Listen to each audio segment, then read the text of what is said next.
Stephen Hyde, welcome. I should say CEO, Trendpack. That's right, yep.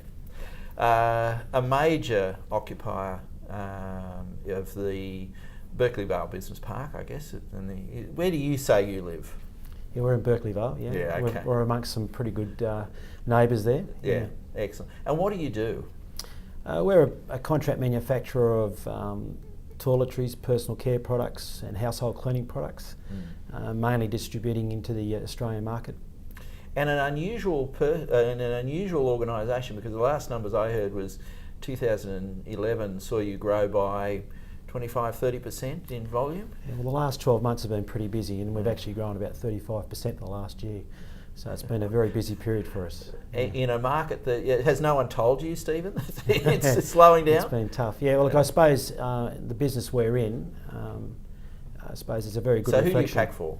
The major supermarket chains is principally our market, but we also produce for a lot of Australian businesses as well. Yeah, yeah.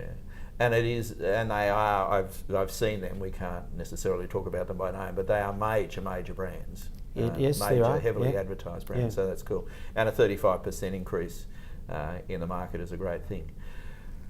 Let's talk about the history, because this is a family company. It is, yes. Yeah. Established by my father and another gentleman, Ken Twigg, back in the 1960s. So from later this year we'll be entering our 50th year of operation. So it's a very big period of time for us as well. And the third generation is on the floor? Yes, and third generation already are in the business, and a few others, but they're a bit young yet to join the business. Interesting. Do you have? I love your family philosophy. One of which you forced yourself to take a break and set the organisational structure up to work without you. Do you want to talk about that for a minute? Oh, okay. Yeah. Well, I mean, I suppose it wasn't forced. I know it wasn't. But it was something that I'd always wanted to do. I've got a partner who comes from Europe, and I promised her many years ago that when the youngest was 5 that I would move back there for a period of time, and we did it, and we achieved that transition of moving over there and having the operation still run successfully in my absence. Well, I think you told me that not only did it run successfully, but it ran better while you were away. That's right. Yes. Yeah. There might be a message in that. I think there's a message of courage because, and I don't mean to be giving you a warm feeling, but for an owner and a second generation owner to say, I'm going to plan for this, that's a big step. Yeah, look, I must admit that I have a mentor that I deal with on a regular basis, and I don't think if it hadn't been for him, I don't think I would have made that decision, or I would have procrastinated. So I think I had some people around me that told me that, yes, look, if you don't do it now, then it may never happen. So yes, you just make that big step, and fortunately it worked out well. I will jump on anyone who has a mentor, and a paid mentor as well. Yeah. I think that's a cool thing. There's real value there. Yes, most definitely. Yeah, it's for me, it's a good sounding board, and I think if without the mentor we've been dealing with now for the past decade, I suppose you could say, I'm sure that we wouldn't have had the success that we've had.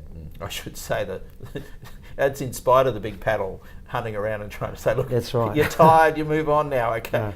No. In spite of that. It will continue though, Stephen, I need to warn you. Yeah, that's right, okay. That's fine, and I'm happy to entertain those approaches, not a problem.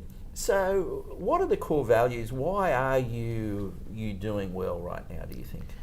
I think that we're in a space in the market where I think that there is opportunity.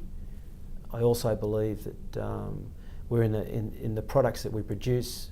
They are products that are set in the market at a lower level as far as price is concerned. So I suppose when the economy is not doing so well, our part of the market tends to go well. So we're in a fortunate space in that regard. You've positioned yourself there. I've got to say also that these are not low quality. They may be lower priced, but they're not lower quality. No, that's exactly right, yes. And I think that's also, I suppose, the growth that we've seen in Australia in the private label area, which is an area we've been very heavily involved in, basically since we've been established. Those products now are moving away from being very low quality now to being market leading products in the marketplace. Which surprised me when I heard it, but yeah, well, we'll move on. But the proof is there; they are market leaders in terms of efficacy. Yes, definitely. Yeah. Labour policy, tough. You're now 3 shifts or 24 hours? 24 hours, 3 shifts a day, and we have been running 7 days as well, while we've been bedding down some new work we've obtained. We've had some people with us for many, many years, so I think the staff that we've got is also a very important reason why we do well. We have a lot of people that are also family members of husband, wife and children that could be working in the business, and that's been something that's happened in our business for basically again since we've started. Some real values, people values. Yeah, I think there's a family values, and it's something that I'd like to keep fostering for the future. I think it's very important that that sort of culture stays the same. Even as we grow bigger, it becomes a little bit more difficult, but it's something I certainly like to keep it going. And the future, you're bedding down new clients at the moment. What would is there something on your checklist, or should I check with your mentor? No, I won't. No. That you want to see change in 2012 or 2012-13? I think that since we've gone through a fairly rapid growth phase, this next year is going to be a time of consolidation and bedding down processes and making sure that we've got good efficiencies in place and maximising productivity. So I mean, we're also expecting some solid growth this year, but not as extensive as we've had. You talk about productivity in manufacturing. If I have an issue with most businesses on the coast, they actually don't talk easily about productivity and measuring it and improving it. Yeah, look, I think it's important. One of the things I think that we've always, I suppose, put at the forefront of our minds is that we've always tried to improve the way we do things, and that's not only in areas of productivity, but basically in processes and everything that we're doing throughout the facility or throughout the operation. So at the end of the day, we're trying to do things for less cost and making ourselves competitive, not just in the local market, but also to now the global market. We talked about that in the past, that now there are competitors in Asia who would look at those products that you're packing and say we can have a piece of that action. Oh, most definitely. Yeah. Yes, most definitely. The Asian area is becoming more sophisticated. Their operations are becoming better. So they're already competition there now, and even Europe and America, exchange rates these days are now making it viable for those companies in those locations to compete with us as well. The family side, you've got younger, your family members who could look at coming in. Do you have a process that you want to run them through, or are you going to say, okay, well, automatically you're coming in? It's actually interesting. We're about to go away for a family weekend in a couple of weekends' time, where we are specifically going to be talking about these sort of issues. I think now we've got a business of a certain size where it's not just going to be, if you're a family member, that you're going to get a position in the company. Yes, there will be opportunities, but basically the situation should be that the person with the right qualifications and skills gets the position. So that's really, I suppose, looking forward. We've got to make sure that we sustain the business and not only just, I suppose, cater towards providing someone with some work. It's not an easy discussion, and I've got to say, not enough parents or patriarchs. Have you been called a patriarch before? No, not at this stage. No, well, we'll just call you that for the first time. It's a tricky discussion. Oh, look, most definitely. I mean, family business itself is emotional. So, I think any time when you're talking like this, I think that it has a tendency where it could cause some upset with some people. But we're trying to put together some sort of constitution or agreement where we set out the values for the family, which is separate from the business itself. But it's good for the business to know, your employees, who are family members in a lot of ways, to think that, okay, the boss and his family are doing the same sort of discussion as they're probably having. Do I really want to work for the same place Dad works for? Exactly. Yeah. Okay. Do you look back and say, wow, I wish I'd done something different in this area? Is there any regrets I mean, there's certainly been some regrets in some of the things we've done over the years, but I think I've treated them like they're experiences, and I think you have some good times and bad times, and the bad times teach you, what you've done wrong, and maybe you should have done something differently. Look, at the end of the day, you can't change what's happened in the past, but I think we've certainly learnt from all those experiences. How do you keep in touch with technology? Because that was one of the areas that I've had a tour through with Central Coast Manufacturing Connect. Really, the technology is strong. How do you keep in front of that or on top of that? Yeah, I think it's just really, we go to some trade shows, international ones. Our suppliers, obviously, they keep us up to date with what they're doing. I suppose it's really just, you're just keeping your ear close to the ground and understanding what's out there and what's going on.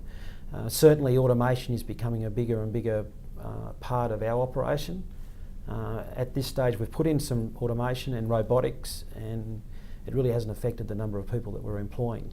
But that's, I suppose, being offset by the fact that we're actually growing. Okay. So it's made us more efficient and means that we're actually able to continue to sustain that business while we're putting in all this new equipment. You are a key member of the Central Coast Manufacturers Connect. Yep. What sort of role does that play here on the coast, do you think? Well, I think it's very important. Look, at this stage, I think that it's still in its early stages, but it's really trying to bring together the manufacturers that are on the Central Coast, and I suppose have a voice to be heard. My feeling is that in Australia, just generally, I think there should be a greater focus on manufacturing. We are creating value.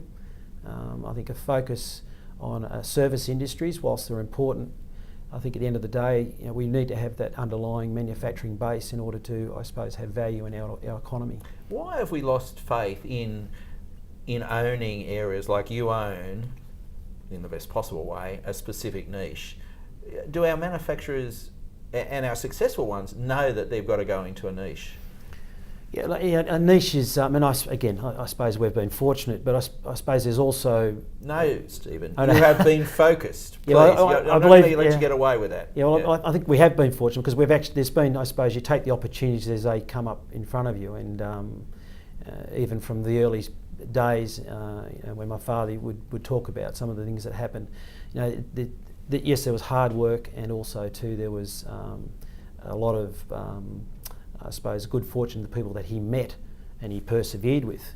I think we are fortunate that we've had those opportunities that have arisen. But I think at the end of the day is that you've got to go out and identify opportunities. You've got to go and find. Amen. And exploit them. I think if you just keep on doing the same thing over and over, you're destined to be overtaken by your competition and failure. So go out and look. You have to go out and look, yeah. Okay. And try to be different and innovate. It's definitely something you have to try to do. If we talk about your location at Berkeley Vale, you are repurposing a Procter & Gamble site, which was several years ago you took that over. How did you end up getting to that point? Well, originally we were based on the northern beaches of Sydney. We started off in the Manly Brookvale area. I've seen the photo. It looks like a garage. Yeah, it was very small, and even parts of it were dirt floor, so it was quite very basic back in the early 60s. And we went through a number of different factories down in the Brookvale area, and then we actually bought our own premises at French's Forest. It was a relatively small factory. I mean, at the time when we purchased it, we thought we'd never fill it, but it was quite small. So when it came time for expansion, we actually had some property also up here on the Central Coast that we were looking to build and develop, but then we came across this property over at Berkeley Vale, and it was too good for us to pass up. But a lot of the infrastructure suited our type of business, and obviously we went in. We did have to spend a bit of money. How long ago was this? 2003. Right. And you had other property. You had your plastics blowing. Yeah, we already had a facility over at Lisarow where we were making plastic packaging. That is now also over it's been transferred over to the Berkeley Vale site now, and obviously again things trying to make sure it taking some cost out of the process if we've got it right near where we fill our product. So it's important. It's interesting. The innovations you brought are world class. Like, you talk about world practice or best practice, and you must be. You won't be happy, but with where you are, but you'd be getting close to that, I would think.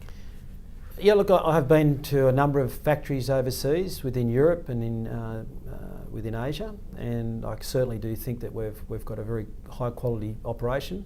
But you're right also too that that process hasn't stopped. We have to keep improving.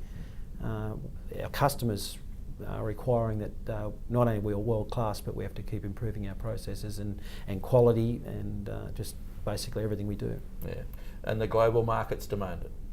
Yeah, that's right. We're in a global market now. It's not an Australian market. No. Thanks, Stephen. Oh, good.